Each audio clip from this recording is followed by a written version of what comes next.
Warahmatullahi wabarakatuh. Bismillahirrahmanirrahim. Alhamdulillahirabbil alamin. Wa afdhalus salati wa atamut taslimi ala sayyidina Muhammadin wa ala alihi wa sahbihi ajma'in. Rabbi shrah li sadri wa yassir li amri wahlul 'uqdatam min lisani yafqahu qawli.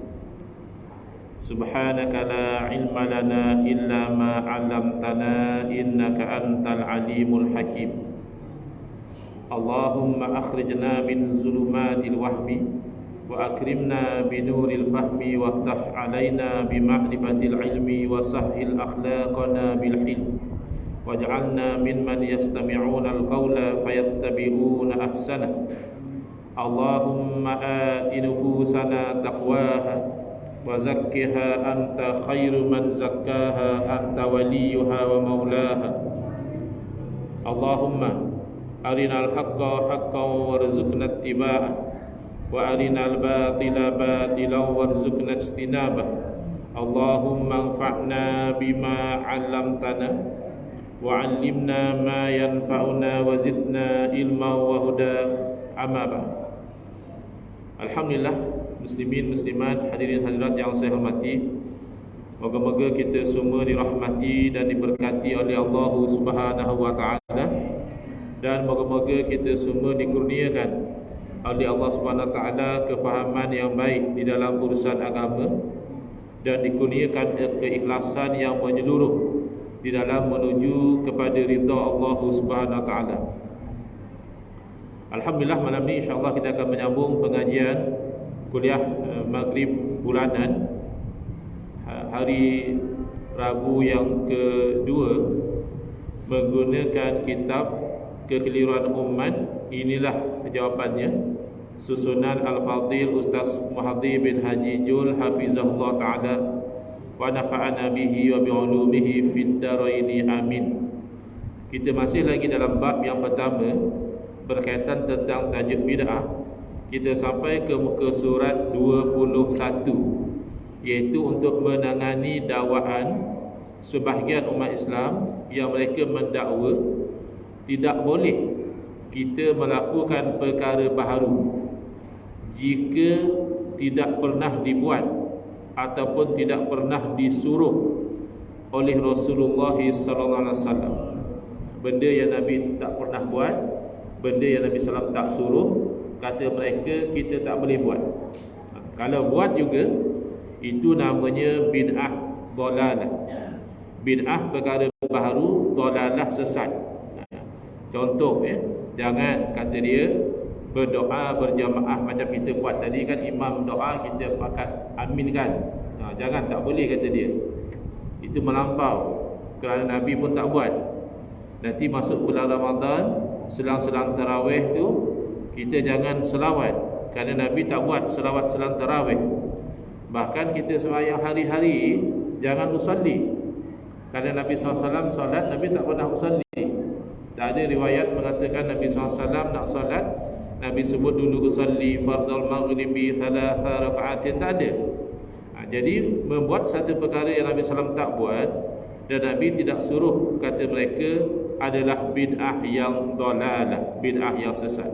Soalan, benar atau tidak pegangan atau kenyataan seperti itu? Jawapan, pegangan atau kenyataan seperti itu tidak benar. Bahkan banyak contoh menunjukkan bahawa para sahabat radhiyallahu anhum ajma'in melakukan perkara-perkara baharu, yakni perkara yang tidak pernah dibuat dan tidak pernah disuruh oleh Rasulullah sallallahu alaihi wasallam, lalu sahabat buat. Sahabat tak keberatan kalau benda sesat, tentulah sahabat tak mau buat. Dan lebih daripada sahabat buat, Nabi sallallahu alaihi wasallam mengiktiraf perbuatan sahabat tadi. Nabi tak suruh sahabat buat benda itu, dan Nabi sendiri tak pernah buat benda itu. Bila sahabat buat, Nabi puji, Nabi doakan dan sebagainya. Dan itu menunjukkan pengiktirafan daripada Nabi SAW terhadap perkara-perkara baharu yang baik dari segi syarak. perkara baharu itulah namanya bid'ah, baik itulah namanya hasanah. Maka kita majoriti umat Islam menerima bid'ah hasanah.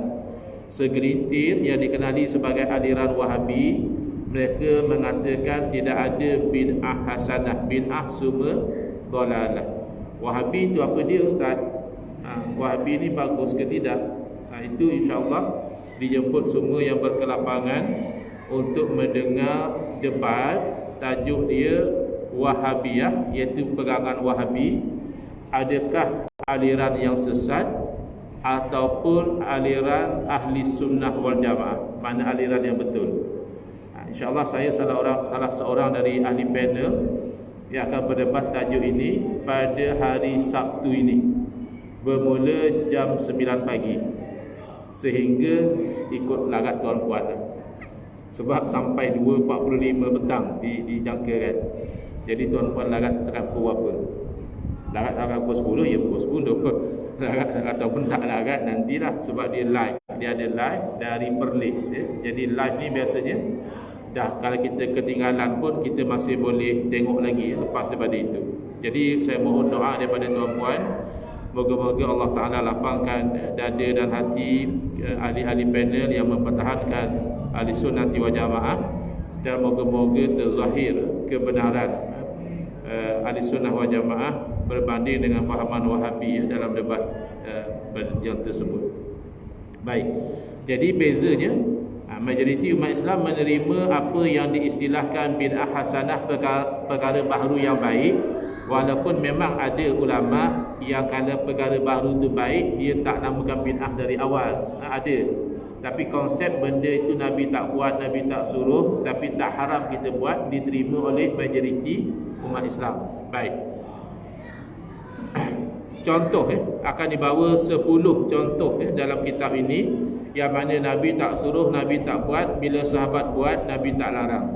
Kalau betul lah bid'ah semua sesat, bila Nabi tak buat, Nabi tak suruh, mesti haram. Tidak demikian. Contoh yang pertama, Sayyidina Bilal bin Rabah radhiyallahu taala anhu sentiasa melakukan solat sunat wudu, berwudu lalu solat sunat, atau boleh juga dikatakan solat sunat mutlak selepas setiap kali mengambil wudu. Solat sunat mutlak di sini bermaksud solat sunat yang tak ada sebab khusus. Ada solat sunat ada sebab khusus, macam solat sunat hari raya. Kenapa solat hari raya? Kerana hari raya. Ada solat sunat tahiyatul masjid. Kenapa? Kerana masuk masjid. Ada solat sunat istikharah, kerana nak dapatkan panduan pemilihan daripada Allah Ta'ala dan sebagainya. Solat sunat musafir.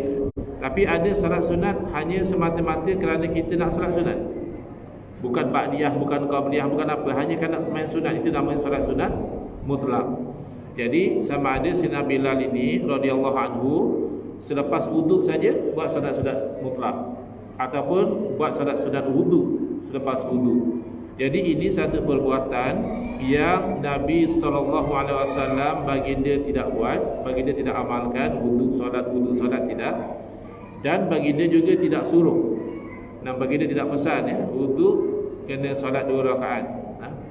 Tetapi apabila Sayyidina Bilal beritahu kepada Nabi SAW perbuatan tersebut, Nabi SAW memuji dan mengaitkan perbuatan itu dengan masuk syurga.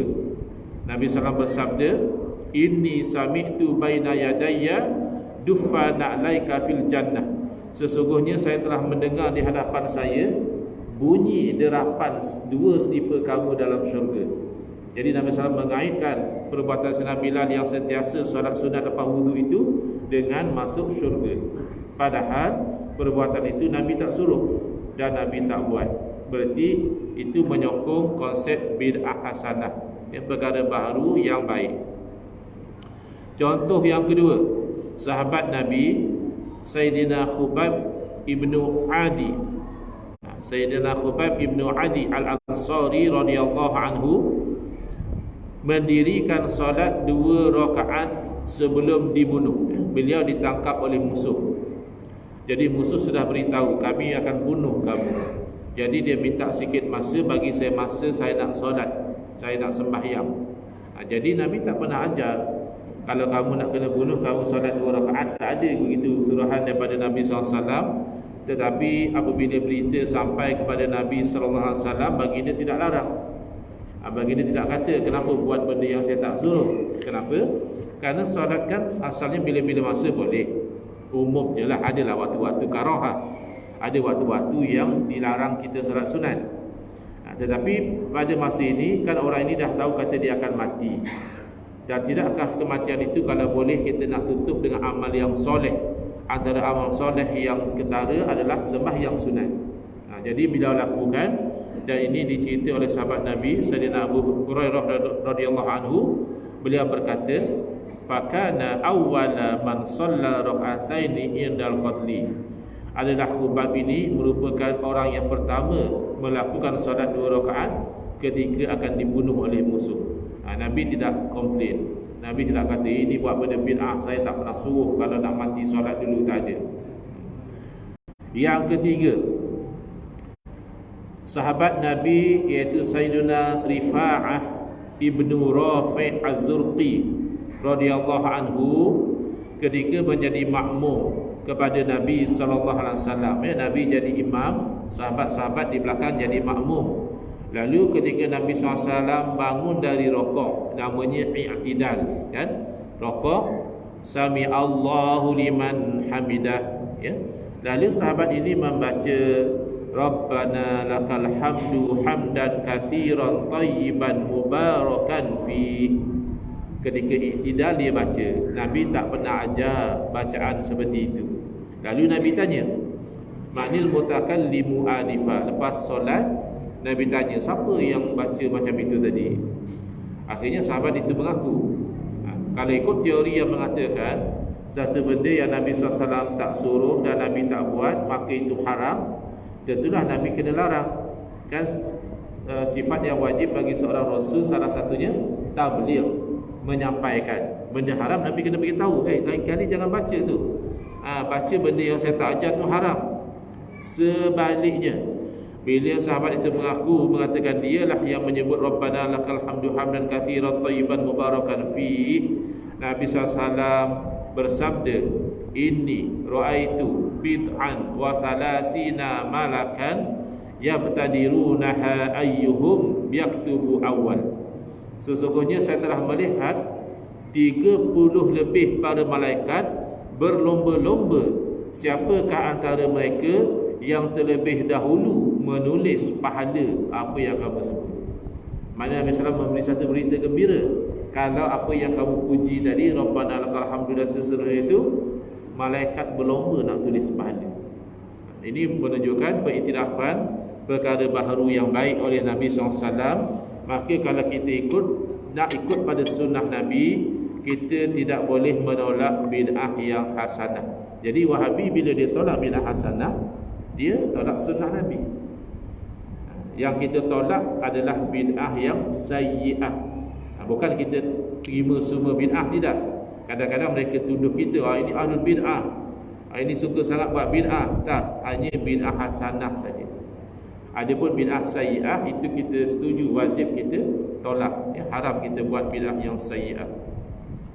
Atau paling tidak makruh. Ada bid'ah sayyi'ah yang makruh, ada bid'ah sayyi'ah yang haram. Baik. Contoh yang keempat, ada 10 contoh. Habis 10 contoh ni kita berhenti lah, ya kan? Agak-agak sempat lah, ya, sempat insyaAllah. Kemudian ada seorang sahabat membaca doa yang tidak diajar oleh Nabi SAW, iaitu selepas daripada takbiratul ihram, sebelum daripada membaca Fatihah dia baca doa. Sekarang dikenali sebagai doa iftitah, doa pembukaan, ya. Jadi walaupun Nabi SAW tak ajar doa seperti itu, tapi oleh kerana berdoa pada masa itu tidak bercanggah dengan syarak, ya, boleh kita berdoa pada masa itu. Nabi SAW memuji dengan sabda baginda, laqad ra'aitu abwabas samai futihat laha. Saya telah melihat pintu-pintu langit dibuka bagi menerima doa kamu. Ini satu bentuk pengiktirafan terhadap perkara baharu yang baik.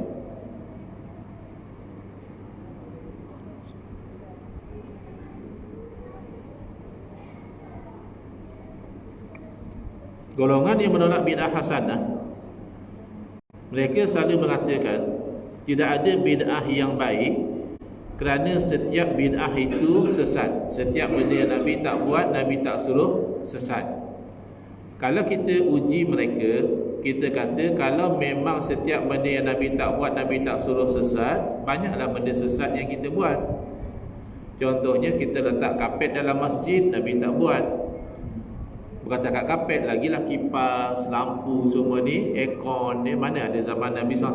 Memang tak ada pun teknologi aircon. Adakah berarti sesat kita buat benda-benda macam ini? Zaman Nabi SAW, Nabi biasa bercakap dengan para sahabat, tapi tak pernah Nabi bercakap guna telefon. Kita pun hari-hari sembang pakai telefon, WhatsApp, Facebook dan sebagainya. Nabi SAW pergi menunaikan haji, tak pernah naik kapal terbang. Kita pergi haji naik kapal terbang.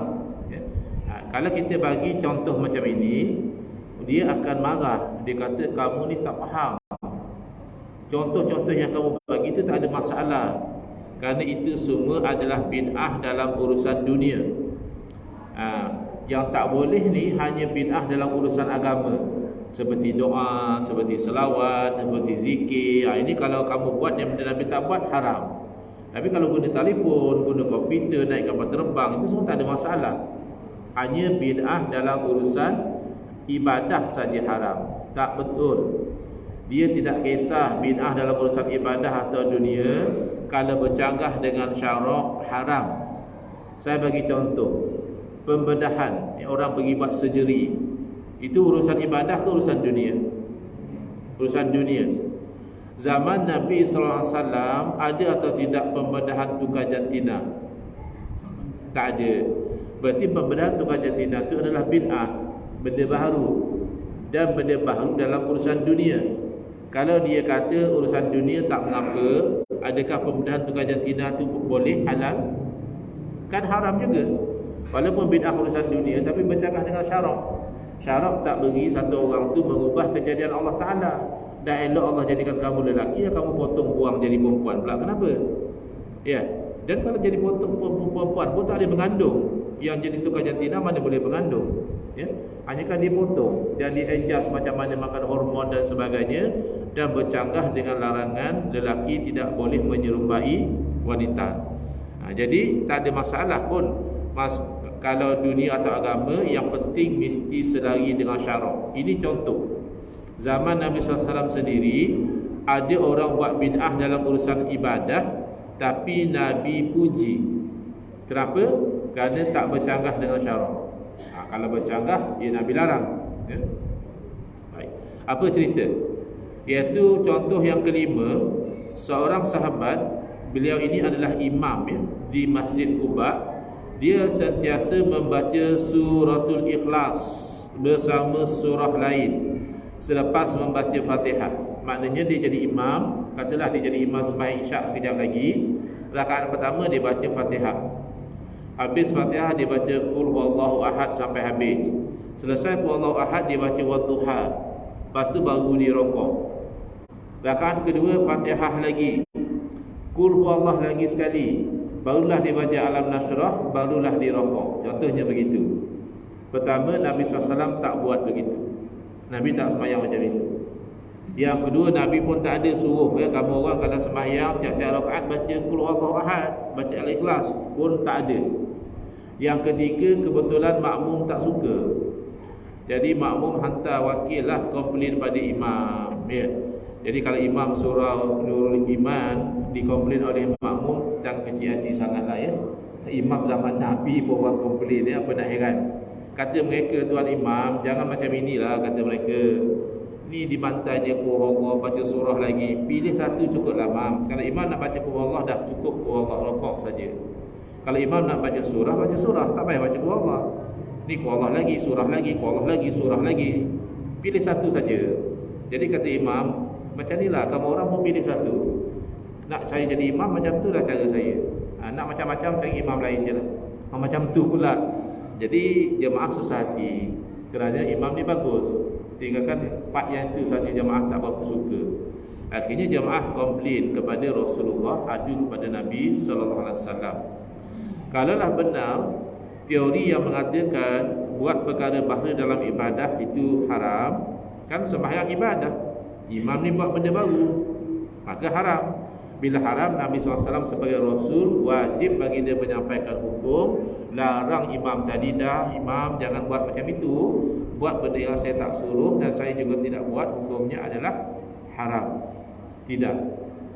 Memang Nabi SAW panggil imam ini, tapi Nabi tidak larang. Nabi hanya tanya, kenapa tuan imam tak mahu dengar, tak mahu ikut cadangan daripada jemaah?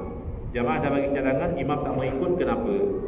Lalu imam ini menjawab, inni uhibbuha ya Rasulullah, sesungguhnya saya itu kasih sekali kepada suratul Ikhlas, wahai Rasulullah. Baik, kasih kepada ayat Quran salah ke tidak? Bukan saja tak salah, bahkan baik. Kemudian ada atau tidak dalam hukum agama kita larangan tak boleh ulang surah yang sama. Kamu kalau dah baca Qul a'udzu birabbil falaq rakaat pertama, dah tak boleh baca Qul a'udzu birabbil falaq rakaat yang kedua. Ada tak larangan macam itu? Tak ada. Maka perbuatan imam itu walaupun Nabi tak buat dan Nabi tak suruh, pertama tidak ada larangan, kedua dorongannya juga baik kerana kasih kepada suratul Ikhlas. Mungkin wallahu alam kerana imam ini faham makna daripada suratul Ikhlas itu surah tauhid. Walaupun pendek, itu merangkumi 1/3 daripada agama kita, iaitu akidah, iaitu tauhid.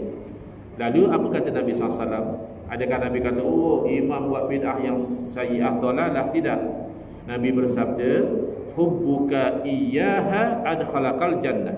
Kasih kamu kepada suratul Ikhlas itulah yang memasukkan kamu dalam syurga. Jangan anggap koman ya suratul Ikhlas. Kadang-kadang orang kita, apalah imam suruh sikit-sikit ku Allah, sikit-sikit ku Allah ya. Dengan ku Allah itulah sahabat Nabi masuk syurga dengan izin Allah Ta'ala. Baik. Contoh yang keenam, iaitu ada sekumpulan sahabat Nabi, mereka bermusafir sampai ke satu kampung, mereka minta izin orang kampung, sudilah terima mereka jadi tetamu. Ini satu budaya yang baik ya, di kalangan orang Arab, iaitu memuliakan tetamu. Kalau sudah ambil kita jadi tetamu, insya-Allah 3 hari 3 malam, makan free, tidur free. Bukan takat itu. Kalau ada musuh yang nak ganggu tetamu dia, bagi orang Arab itu satu benda yang aib, dia akan pertahankan. Dia akan cakap pada orang yang nak serang, ini orang tetamu saya, jangan kacau, jangan ganggu. Kamu ganggu maknanya kamu perang dengan kami. Begitu. Tapi dia boleh juga tolak. Dia boleh kata, maaf, kami tak terima kamu sebagai tetamu. Jadi bila para sahabat minta orang kampung terima mereka sebagai tetamu, mereka menolak. Mereka kata kami tak terima. Jadi sahabat rehat di luar kampung lah. Dah orang kampung tak terima. Takdir Allah, ketua kampung atau ketua kabilah disengat oleh kala jengking. Jadi orang situ obat-obat tak jadi. Akhirnya ada orang bagi cadangan, kenapa tidak kita tanya tu yang duduk rehat di luar kampung tu, mana tahu ada yang boleh berobat. Jadi bila pergi tanya pada sahabat, seorang sahabat dia terlintas dalam hati dia, oh tadi aku nak minta makan free, kau tak bagi. Sekarang inilah peluang. Kata dia, boleh, saya boleh ubatkan dengan syarat kalau sembuh ketua kabilah kamu, saya mahu sekian ekor kambing sebagai hadiah. Nah, ini kontrak, namanya kontrak ju'alah. Ada kontrak dia ijarah. Contoh, 2 orang doktor. Kalau kontrak ijarah adalah kalau doktor rawat ayah saya, sekian akan bayar, sekian akan bayar. Sembuh tak sembuh itu nombor 2. Yang penting doktor rawat. Itu ijarah, dia bayar upah. Kalau ju'alah dia kata macam ini, kalau doktor berjaya sembuhkan penyakit ayah saya akan bagi sekian ribu pada doktor. Doktor pun usaha tak sembuh, tak dapat. Sebab dia dah janji dengan result. Dia result oriented, dia bukan effort oriented. Setakat kamu usaha belum dapat lagi. Kalau kamu berjaya sembuhkan, baru kamu layak. Jadi di sini macam itu. Kalau saya berjaya sembuhkan ketua kabilah kamu daripada sengatan kala jengking, saya nak sekian ekor kambing dihadiahkan kepada kami. Lalu orang kampung setuju. Lalu dia pergi, dia baca Fatihah. Dia baca Fatihah, dia tiup, ya, dengan izin Allah sembuh. Elok ketua kampung boleh bangun. Jadi mereka dapat kambing, kira-kira nak makan lah ya, dapat kambing nak sembelih, nak makan, dah lapar. Ada sahabat kata, kenapa tidak kita tanya pada Nabi SAW dahulu. Nah, ini syariah compliant ke tidak ni? Ini patuh syariah tak apa yang kita buat ni? Itu yang sepatutnya. Tanya dulu. Ada orang kita dah join macam-macam skim baru tanya ustaz. Ustaz saya tu ada join satu skim ni, bayar sekian ribu dan saya cari 3 orang. Kalau seorang masuk saya dapat sekian ribu. Ustaz tu pun kata, macam tu tak patut syariah. Itu tak halal. Dia jawab tu macam mana ustaz, saya dah masuk 3 bulan. Loh, kamu dah masuk baru tanya. Orang tanya dulu baru masuk. Jadi sahabat tanya dulu pada Nabi SAW. Nabi tidak larang. Walaupun Nabi tak pernah ajar baca Fatihah untuk sembuhkan penyakit, Nabi hanya tanya, wa ma yudrika annaha ruqyah. Macam mana kamu tahu Fatihah itu boleh buat sebagai rawatan? Itu saja. Antara tanda bahawa benda itu halal, Nabi pesan pada sahabat, nanti kambing itu jangan lupa bahagian saya. Kan macam kita. Itu tandanya halal ya. Kemudian yang ketujuh, kedudukan imam dan makmum dalam salat berjemaah. Dahulu kita sekarang makmum duduk di belakang imam. Dahulu makmum sebaris dengan imam. Tetapi sepupu Nabi yang ketika itu masih kanak-kanak, iaitu Saidina Abdullah bin Abbas radhiyallahu anhuma, bila Nabi SAW letak sebaris dengan baginda, Saidina Abdullah bin Abbas mundur ke belakang. Jadi Nabi tanya, kenapa kamu tidak maintain saja? Jadi Saidina Abdullah bin Abbas menjawab, tak selayaknya lah berada selari dengan Rasulullah. Jadi Rasulullah puji dan Rasulullah mendoakan, moga-moga Allah kurniakan ilmu dan kefahaman dalam urusan agama kepada Saidina Abdullah bin Abbas radhiyallahu anhu. Baik, contoh yang ke-8, iaitu tentang makmum yang masbuk. Kita kalau masbuk, kita sampai-sampai imam tengah sujud, apa kita buat? Allah Akbar, terus sujud. Nanti yang mana rakaat kita tertinggal, kita tambah. Masa zaman Nabi awal-awal dulu tidak. Siapa yang masbuk, dia akan tengok isyarat daripada makmum lain. Contohnya makmum lain buat macam itu, faham 1 rakaat kamu tertinggal, atau macam ini ya, 2 rakaat kamu tertinggal. Jadi dia akan kejar. Dia akan buat yang tertinggal, dia akan catch up, nanti bagi salam sama dengan imam. Satu hari, sahabat Nabi yang bernama Muaz bin Jabal radhiyallahu anhu, dia sampai masbuk, bila orang lain bagi isyarat dia batal tahu je. Dia Allahu Akbar, terus ikut Nabi. Katalah Nabi tengah sujud, terus dia sujud. Habis solat, dia tahulah berapa rakaat dia tertinggal, lalu dia tambah yang dia tertinggal. Nabi tak suruh macam itu, Nabi tak ajar macam itu. Tapi oleh kerana cara macam itu elok dari segi syarak, Nabi mengiktiraf dengan sabda baginda, sanna lakum Muaz. Muaz dah buat satu cara yang elok untuk kamu. Jadi lepas itu ikut macam itu. Baik. Contoh yang ke-9, iaitu yang kedua terakhir. Kita ada 10 contoh. Iaitu Bani Zuhair bin Syaiban. Ketika mereka nak berperang melawan tentera Parsi, mereka didakwah untuk masuk Islam. Jadi kata mereka, nanti dulu, kami sekarang sibuk urusan nak berperang. Dah selesai berperang dengan Parsi, nanti kami akan pertimbangkan balik dakwah kamu ni sebelum masuk Islam. Ketika nak berperang, jadi ketuanya teringat, tadi tu apa? Siapa nama yang kata dia Rasul tadi tu? Yang kata dia suruh masuk Islam tu siapa? Cakaplah namanya Muhammad. Lalu dia berfikir, kalau ini benar Rasul, namanya saja sudah mulia. Lalu dia bertawassul. Dalam peperangan itu dia memohon kemenangan dengan menyebut nama Nabi sallallahu alaihi wasallam. Dengan izin Allah mereka menang dalam peperangan tersebut. Bila sampai berita itu kepada Nabi SAW, Nabi tak kata, ini apa buat benda yang saya tak pernah ajar. Nabi SAW bersabda, bi nusiru, dengan perantaraan nama kulah mereka diberi kemenangan oleh Allah Subhanahu Wa Taala. Bab tawassul ni nanti insya-Allah ada bab yang khusus membincangkan, kerana mereka juga menolak tawassul. Mereka kata tawassul tu tak boleh. Di sisi Ahlussunnah tawassul boleh. Yang terakhir, iaitu sahabat Nabi bernama Sayyidina Amr bin Al-As radhiyallahu taala anhu. Satu malam dia tidur dan bermimpi ya. Tapi bukan mimpi biasa-biasa ya. Kalau dalam bahasa Inggeris dia panggil wet dream, mimpi yang kena mandi wajib. Tapi masalahnya nak mandi wajib pagi subuh tu cuaca terlampau sejuk. Bukan sejuk macam sekarang ni kan, kita sejuk kan hujan. Ini sejuk negara yang 4 musim, boleh jadi bawah 0 darjah Celsius. Jadi nak mandi wajib, macam mana? Akhirnya beliau tayamum.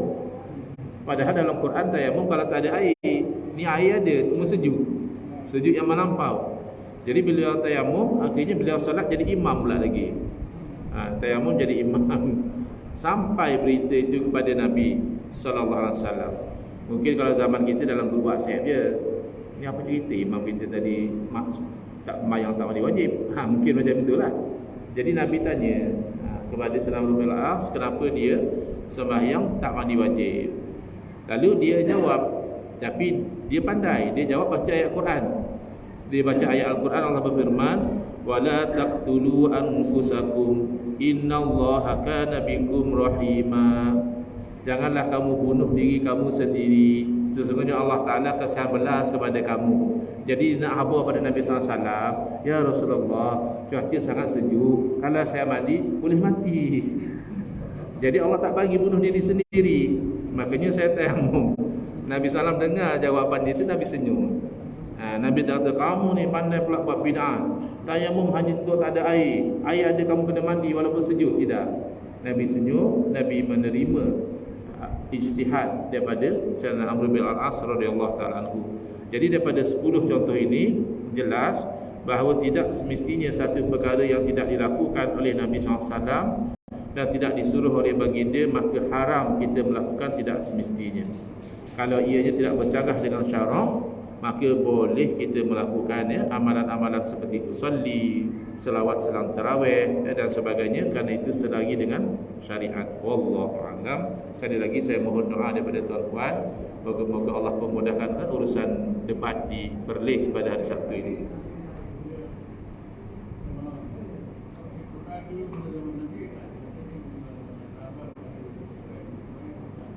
Betul. Itu salah satu contoh. Itu bab yang seterusnya nanti.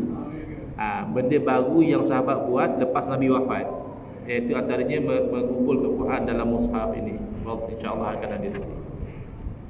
Bismillahirrahmanirrahim. Alhamdulillahirabbil alamin, wassalatu wassalamu ala asyrafil anbiya'i wal mursalin wa ala alihi washabbihi ajma'in. Allahumma shrah sudurana wa ahsin akhlaqana wa azim ujurana wa nawwir qulubana bi nuri hidayatika kama natarada bi nuri syamsika abadan abada bi rahmatika ya arhamar rahimin. Walhamdulillahirabbil alamin. Amin ya rabbal alamin.